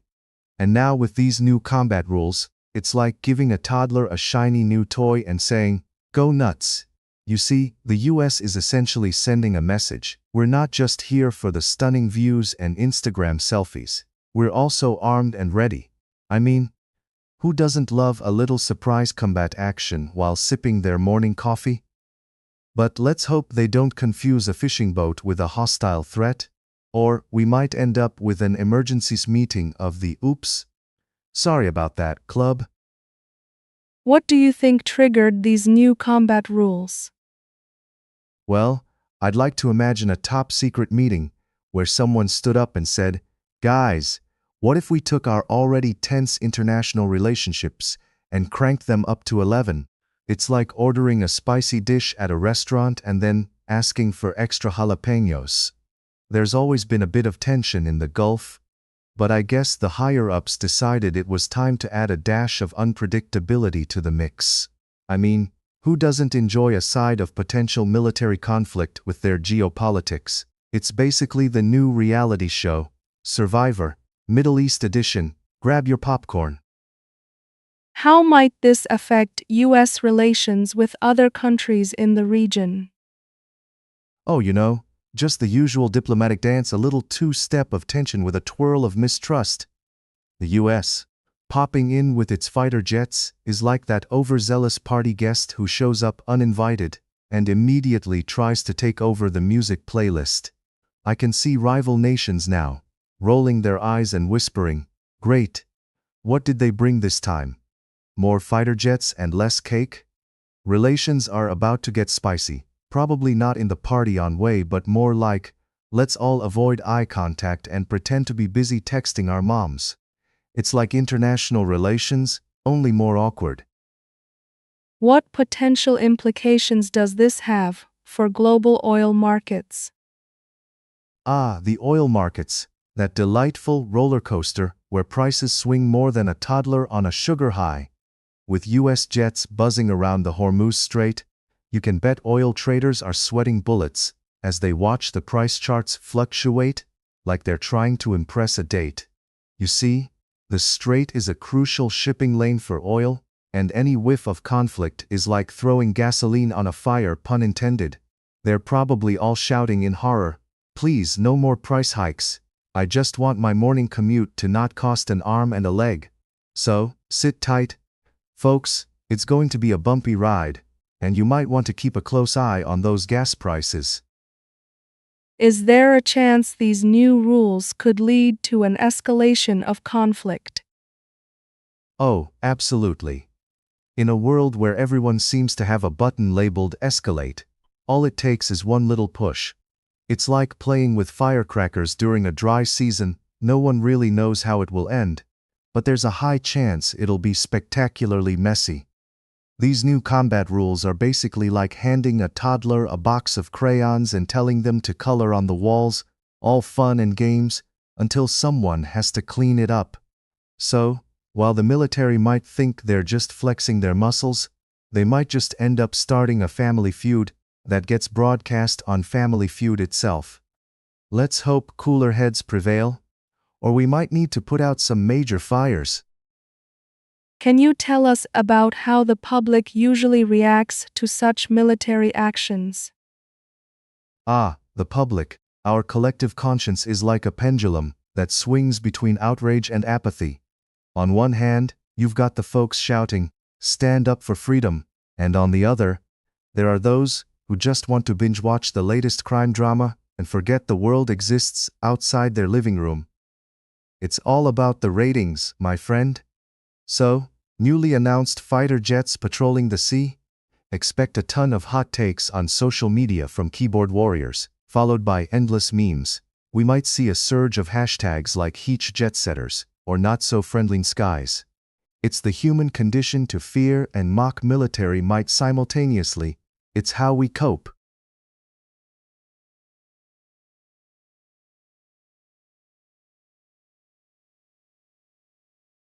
So, the U.S. Navy successfully escorted two American-flagged merchant vessels through the Hormuz Strait?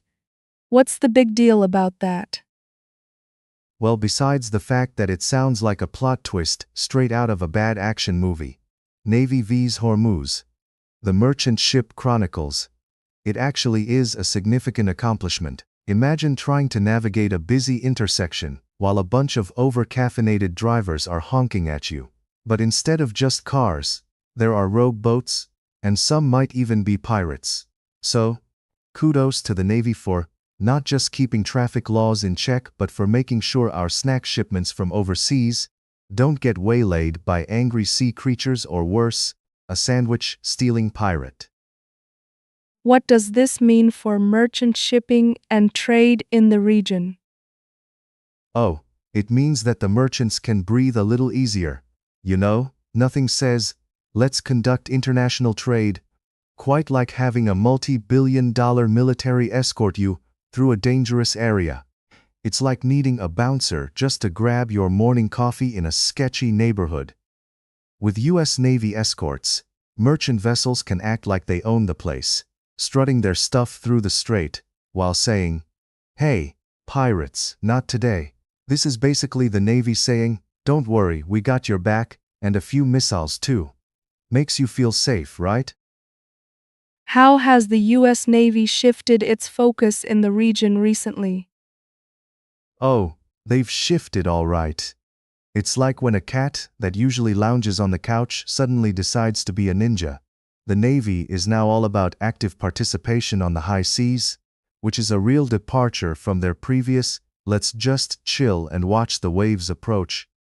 They're now like the overly enthusiastic lifeguard at your local pool who thinks every splash signifies a drowning. They're taking their role in the strait seriously and making sure that professional ship parking is a priority. Who knew a bunch of sailors could turn into the maritime version of traffic cops? What are the implications of increased military presence in the strait? Increased military presence in the strait? Ah, it's like putting a very unwelcome but necessary stop sign in the middle of a racetrack. Sure, it might slow things down, but it also prevents catastrophic collisions. More military means more eyes on the water, which sounds reassuring until you remember that it can also lead to more oopsie-daisy moments, like miscommunication between ships, a bit like playing telephone but with warships. But let's be honest, if it means keeping trade moving without threats from ghost ships or pirates with a penchant for adventure, then bring on the Navy. Why is the Hormuz Strait so crucial to global trade? Well, the Hormuz Strait is kind of like the world's busiest drive-through, and everyone wants their coffee at the same time. It's a narrow passage where about 20% of the world's oil passes through, which is a big deal because without oil, many countries would basically be riding bicycles, powered by sheer willpower. So, when tensions rise there, it's like a barista Starbucks suddenly refusing to serve customers. Chaos ensues. So, keeping it safe is not just about a couple of ships getting through, it's about ensuring the global economy doesn't grind to a halt. Imagine the horror, no more exotic, pumpkin spice lattes to fuel our caffeine addictions. Do you think we'll see more naval escorts in the future? Oh, absolutely. If there's one thing the Navy loves more than shining their ships, it's flexing their muscles in critical maritime areas. It's like the gym bro who can't resist showing off his guns. Right now, they're probably gearing up for a regular coastal cruisers program, making sure all vessels feel like part of an elite maritime parade. And why not? If there's a chance to make trade routes safer while looking fabulous in uniform, they're all in. So, expect more naval escorts, because who doesn't want to feel special while sailing through potential pirate-infested waters?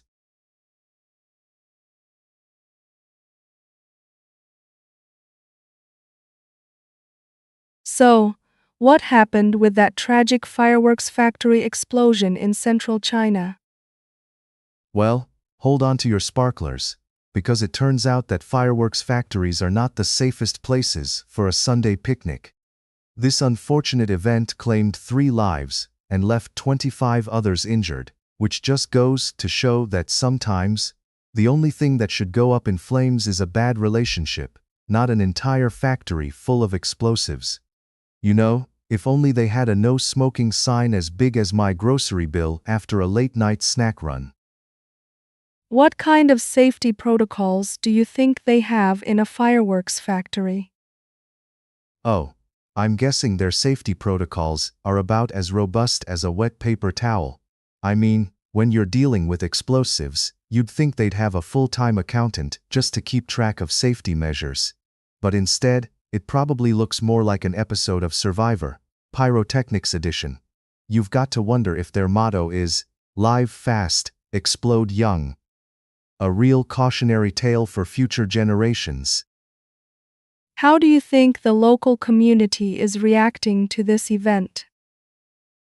Well, I'd say they're probably feeling a bit explosive themselves, if you catch my drift. I mean, losing 3 people and injuring a bunch more tends to set off a few alarms, and not the fun kind that announce the arrival of the ice cream truck. Those folks are likely reacting with a mix of confusion, sadness, and maybe a little bit of, why were we letting people play with firecrackers in the first place? It's like inviting a raccoon to a picnic and being surprised when it starts raiding your lunch. Do you think this will have an impact on the fireworks industry in China? Oh, absolutely. I mean, if this doesn't make people rethink their summer firework plans, I don't know what will. The fireworks industry is probably gonna take a nosedive faster than a cat on a hot tin roof. I can just imagine all the fireworks enthusiasts suddenly converting to sparklers and glow sticks. Forget the big booms, now it's all about gentle twinkles. Perfect for those of us who want a little light, without the impending doom. What do you think officials will do in response to this incident? Well, I can already picture the scene. Officials scrambling around like chickens with their heads cut off, announcing new regulations faster than you can say safety inspection. They'll probably pull out a set of rules that's thicker than a dictionary and equally as fun to read. They'll claim to save the day, but we all know it'll just be a lot of bureaucratic mumbo-jumbo. It's like putting a Band-Aid on a bullet wound, hoping it will just magically fix everything. I mean, it's all fun and games until someone loses a hand. What do you think is the main takeaway from this tragedy? The main takeaway? Well, it's simple. Playing with fireworks is fun, but it's also a little like inviting a bear to your birthday party. You might think it'll just eat cake, but it's much more likely to tear the place apart. Safety first, folks. Let's keep the explosions to the professionals. This tragic event is a stark reminder that maybe, just maybe, some things are better left to experienced hands, and not to the folks who think a controlled burn is a great Saturday night activity.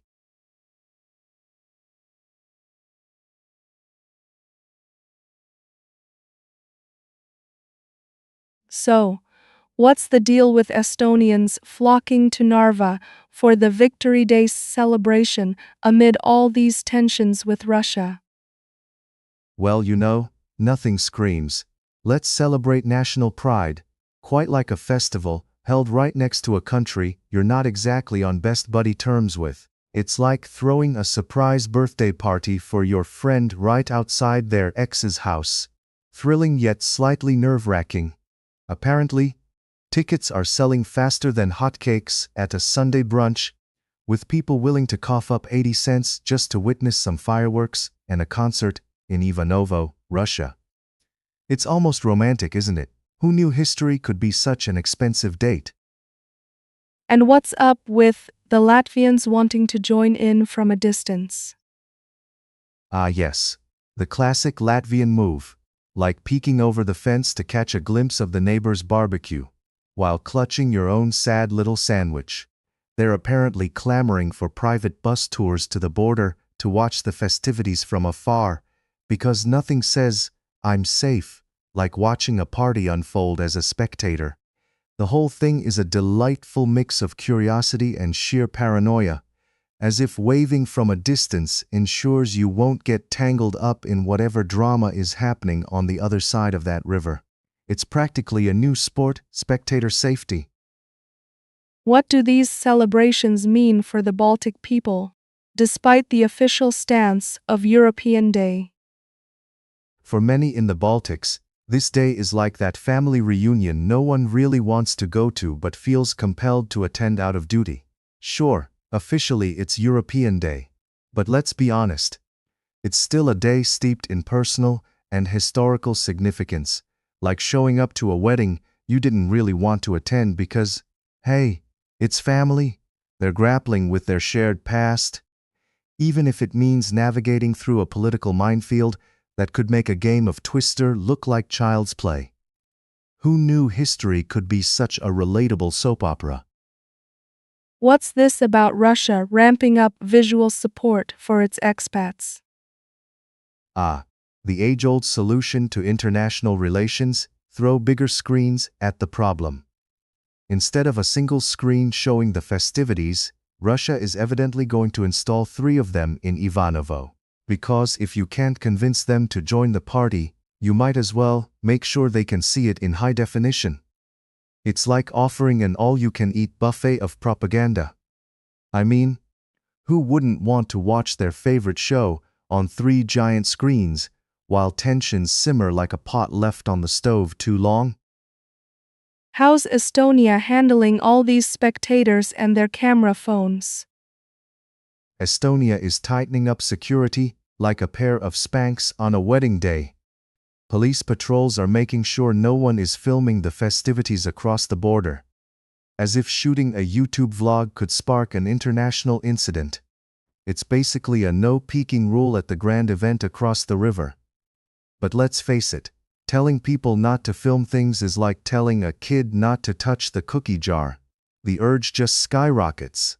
It's almost like they want an elaborate game of capture the flag, but with video footage. So, do you think people will actually go despite the risks involved? Oh, absolutely. Nothing fosters a sense of adventure quite like a little bit of danger, right? It's like when you're hiking up a mountain and there's that "don't go past this point" sign. Of course you're tempted to go further. The desire to learn about shared history is apparently stronger than any bureaucratic barrier, like a moth to a flame. These folks are ready to risk it all for some history lessons and a peek at the other side, proving once again that curiosity may have killed the cat, but it certainly keeps the party alive.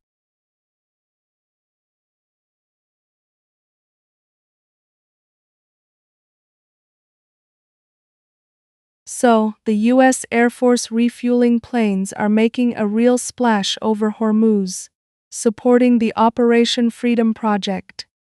What's the deal with this surge? Ah, the US Air Force refueling planes are back at it again. Like that friend who keeps showing up at your barbecue uninvited, but somehow manages to eat 90% of the guacamole. They're up there buzzing around Hormuz, refueling like it's a gas station for fighter jets, bolstering their new favorite project, Freedom Project. I guess when you run out of freedom fuel, you just send in the airborne refill crew. It's like those overzealous parents who always think their kid needs a snack, even when they just finished dessert. If only they could just throw in a few extra Happy Meals while they're at it. What kind of impact does this surge have on international relations in the region? Oh, it's like throwing a cherry bomb into a kiddie pool and then acting surprised when the kids start screaming. This surge is about as subtle as an elephant on roller skates, and it undoubtedly sends some ripples through international relations. Countries in the region are probably looking at this like that one coworker who always hogs the microwave, annoyed but also somewhat amused.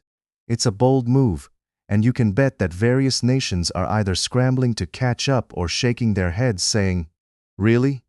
This again?" It's like a high-stakes game of chess where everyone's just clumsily swapping pieces and hoping nobody knocks over the board. What are the potential risks involved with sending more refueling planes into such a tense area? Oh, just the usual party crasher risks, like accidentally setting the cake on fire. Sending more refueling planes into that area is like poking a bear with a stick. Sure, it might get you an invite to a very exclusive event, but it's more likely to result in you running in circles while the bear decides whether you're a snack. The risk of miscommunication, accidental skirmishes, or just someone having a really bad day is sky high. And let's not forget the potential for that classic oops moment in military operations. Imagine the headlines. Oops.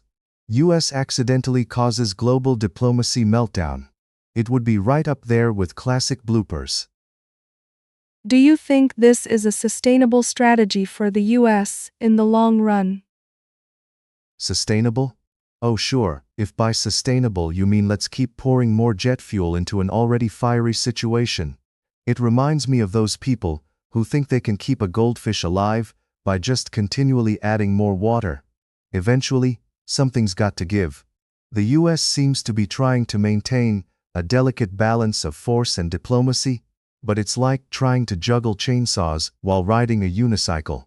You might impress a few folks with your skills, but one slip up and things get messy real quick. If this strategy doesn't evolve or adapt, we might soon be asking ourselves, what were we thinking, over a nice cup of regret. How do you think this will affect everyday citizens in the US?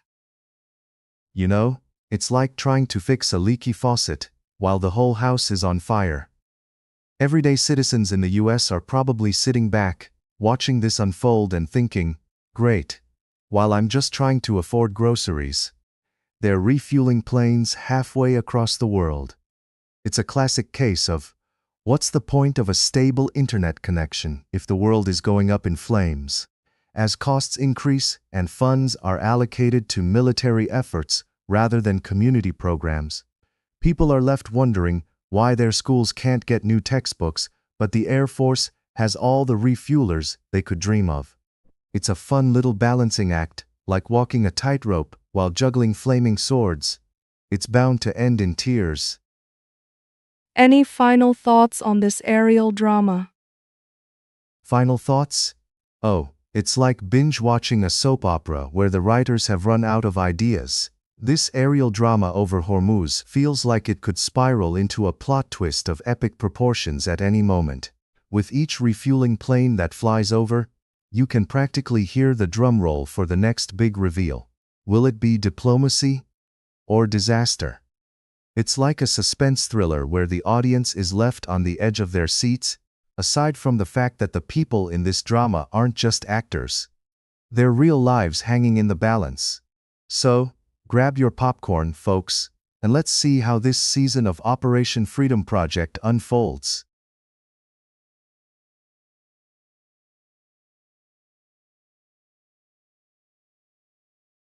So, flights to Dubai are being rerouted due to a missile warning from Iran. What's the scoop on this chaos? Well, you know things are serious when your vacation plans suddenly resemble a game of turbulence roulette. Who knew a missile warning could throw a wrench into beach plans? It's almost like they're saying, hey, let's do a little detour over the beautiful, missile-free ocean, instead of landing in a war zone. Clearly, the travel agents weren't prepared for a plot twist that would make a Hollywood scriptwriter jealous. What kind of impact does this have on travelers heading to Dubai? Impacts? Oh, just the kind you feel when your flight's been rerouted and your sea of duty-free shopping suddenly turns into a desert of uncertainty. Imagine sitting on a plane, clutching your overpriced airport latte, wondering if you'll ever see the glittering skyscrapers of Dubai, or if you'll end up taking a scenic tour of the Middle East in a slightly less comfortable seat. It's like expecting a 5-star meal and getting a side of anxiety instead. Are airlines actually prepared for these kinds of warnings? Oh, totally. I mean, airlines love throwing people into chaos as if it's a new exercise regimen. They're all like, you wanted a layover? Here's a spontaneous tour of the airspace over 3 countries. It's practically their way of saying, don't worry, you'll just get to know your fellow passengers a lot better while you sit on the tarmac for what feels like an eternity. Who needs legroom when you can have camaraderie built on mutual distress? And what about those safety measures? Are they actually effective? Safety measures? Well, they're about as effective as a chocolate teapot, really. Sure, they'll tell you they're there to keep things safe, but let's be honest, you're just trading in your standard airport anxiety for a new flavor. Will I survive this detour? It's comforting, really, like a hug from a bear, where you're not entirely sure if it's friendly or just really hungry. So buckle up, because the airspace is about to get a lot more interesting. How should travelers cope with this unexpected turn of events? Coping strategies? The eternal quest. First, breathe deeply. It does wonders in preventing panic attacks. Next, treat your unexpected wait like an unplanned vacation. Order that overpriced airport nachos and pretend you're on a culinary adventure. Well, more like an adventure in disappointment. But hey, it's still an adventure. And remember, in the grand scheme of things, you're probably safer in the air than at a family reunion. What do you think the airlines will do next in response to situations like this? Oh, the airlines? They'll probably capitalize on the situation like it's Black Friday at a clearance store. Expect offers for missile alert guarantees. Fly with us, and if there's a missile warning, we promise to reroute you to a safer location for extra miles. They're basically the wizards of turning panic into profits. I mean, why not? Nothing says luxury travel quite like being treated like a game piece in an unpredictable chess match.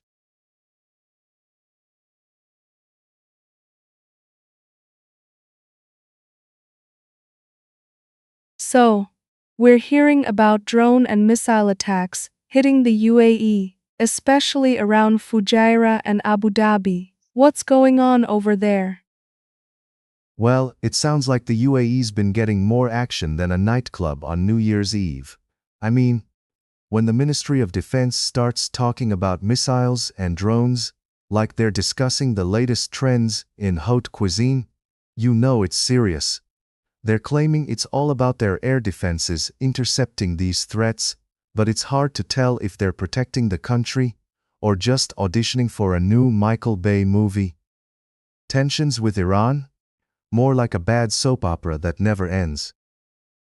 The UAE's air defense systems are active, engaging with these missile threats. Do you think they're prepared for this kind of situation? Prepared? They probably have more systems in place than I have excuses for not going to the gym. But, in all seriousness, these military setups are supposed to be like your overly prepared friend who brings a parachute to a picnic, just in case. Yet, when it gets real, and the drones start flying, it's like watching a toddler trying to catch a soccer ball, lots of flailing and not much hitting. So, fingers crossed they actually know what they're doing. There are reports of explosions in Abu Dhabi and Fujairah. Do you think this could be a false flag operation? A false flag? Oh, you mean like that time I thought I was having a fancy dinner and it turned out to be leftovers? With all the conspiracy theories floating around, you'd think we were at a potluck. Everyone's bringing their own drama, and no one really knows what's in any of the dishes. When governments start using drones and missiles like party favors, it's hard to trust anything. I mean, who wouldn't want to distract everyone with explosions while they sneak a peek at a few secret deals? What does this mean for the ongoing geopolitical tensions in the region? Oh, it's like adding fuel to an already roaring bonfire. You throw in some drones and missiles, and suddenly, everyone's trying to roast marshmallows while dodging the flames. It's the kind of neighborhood watch where everyone has a missile launcher instead of a flashlight. The geopolitical chess game is becoming more like a game of dodgeball. Everyone's just trying to avoid getting hit while attempting to score a few points here and there. It's like watching a toddler learn to walk. Lots of stumbling, occasional crying, and a constant fear that someone's going to fall and hit their head. How do you think civilian life in the UAE is affected by these military actions? Well, I imagine it's like trying to enjoy a day at the beach while someone sets off fireworks nearby. It's hard to relax when every noise makes you jump like you just saw a spider. Civilians must be wondering if they're on the set of a disaster film, or just trying to get to work without a heart attack. The atmosphere must be like a bad reality show, full of drama, confusion, and a lot of people hoping it all ends before the finale. Lastly, what's the takeaway from these developments in the UAE? The takeaway? Grab your popcorn, this is going to be a wild ride. We should all be keeping an eye on our screens because, at this rate, it's more entertaining than a season finale of your favorite series. Just remember, the world stage is filled with actors who wouldn't hesitate to blow up the plot twist. So, let's buckle up and hope we don't end up as collateral damage in the next episode of As the World Turns, The Drones of Conflict.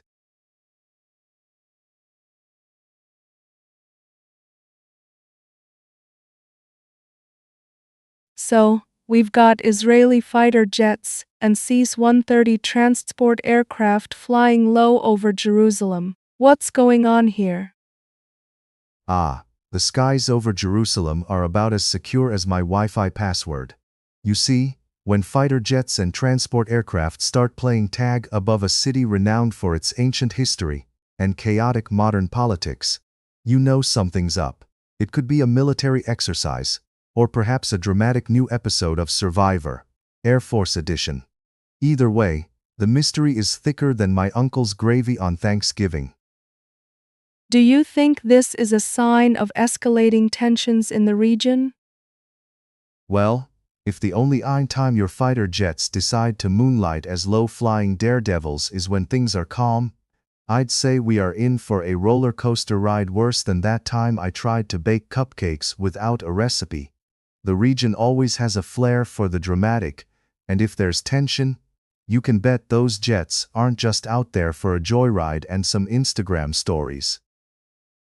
What impact could this have on the civilian population? Oh, just your average Tuesday in Jerusalem. It's like inviting a bull to a china shop and then wondering why the dishes are all shattered. Civilians might be looking up wondering if it's an air show or an air raid. With their coffee spilling all over the place. Nothing says peaceful living quite like a C-130 scraping the rooftops, right? Is there any historical context that we should be aware of? Well, if flying low over Jerusalem was an Olympic sport, Israel would have the gold medal by now. Historically, this kind of maneuver evokes memories of past conflicts, but honestly, it's also become a bit of a "how low can you go" game. It's as if the military are challenging each other to see who can instigate the most anxiety while simultaneously perfecting their aerial acrobatics. Good times. What do you think the response from other countries will be? Oh, you can bet the neighbors will be tuning in like it's the season finale of a reality show. Countries will probably be throwing popcorn at their TVs. Some may even pick up the phone to issue sternly worded letters, which, spoiler alert, usually get filed under N for no one cares. Everyone's got their own drama, and while we focus on those jets, they might be dealing with their own kitchen disasters. Lastly, what's your take on the government's explanation, or lack thereof, about this situation? Ah, the classic government explanation. A mystery wrapped in an enigma, served cold with a side of confusion. It's like a chef who burns the steak but insists it's a new cooking technique. When they don't clarify, it keeps everybody guessing. Maybe they think, if we don't say anything, they'll just forget about it. Spoiler alert. We won't. Keep the popcorn coming, folks.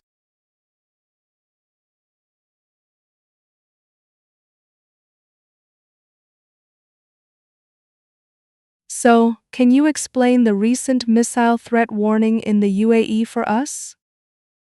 Oh, absolutely. Because nothing says welcome to the UAE quite like a friendly missile threat warning, right?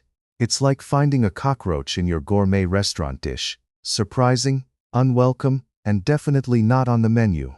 Residents are being urged to stay alert as tensions rise, which is just a delightful way of saying, keep your eyes peeled and maybe invest in a good helmet. I mean, who doesn't love living on the edge? It's like an extreme sport, except you're just living your daily life with a side of anxiety. What should residents do in light of this news? Well, the obvious answer is to keep an eye on the sky, like you're really into astronomy, but with less stargazing and more ducking for cover. Residents should probably stay informed, which these days means trying to read the news without having an existential crisis. If I were them, I'd also consider investing in an emergency kit, because nothing screams prepared citizen more than having granola bars and bottled water in your closet for just such an occasion. It's like being ready for a camping trip that you never actually signed up for. Are there any tips for staying safe during these warnings? Oh, definitely. First off, stay away from open spaces. Like how during a storm you wouldn't stand under a tree. Trees are for shade, not for shelter. Also, if you hear a loud bang, instead of running toward it like some people run to the buffet, how about we run away instead? And if you can find a bunker, great. But if not, maybe just grab a pillow and huddle in a corner, because nothing says safety like a fluffy cushion. It's practically a hug from Mother Nature. What do you think about the overall situation in the region? Ah, the region. It's like a soap opera that never ends. Each episode, leaving you more confused and wondering why you started watching it in the first place. Tensions rise, alliances change, and somewhere, a politician is smirking while stirring the pot. It's like the ultimate game of chess, but with way more drama and way fewer rules. So, while we sit here watching the news unfold, let's just hope it doesn't turn into a reality show, because I think we all know how those usually end. How do you think this will affect daily life for UAE residents? Well, let's just say that everyone's Netflix habits might take a slight detour. Instead of binge-watching the latest thriller, people might find themselves watching How to Build a Bunker 101 on repeat. Daily life could get a tad more interesting, like, "Honey, can you pass the remote?" Or the emergency flare. I mean, who wouldn't love adding a little bit of urgency to their grocery shopping? Imagine the adrenaline rush of dodging missiles while picking up milk and eggs. Is this a common occurrence, or are we in unprecedented territory? Oh, let me tell you. Unprecedented territory is a fancy term we use when things go haywire. It's like finding out your quiet neighbor has a pet alligator. This could be a first for many people living in the UAE. But historically speaking, the region's been tossing around missile threats. It's like they were confetti at a New Year's Eve party. So, while it may feel new and thrilling, it's really just another Tuesday in the Middle East. Let's just hope it doesn't become a recurring theme, or we might all need to start carrying popcorn.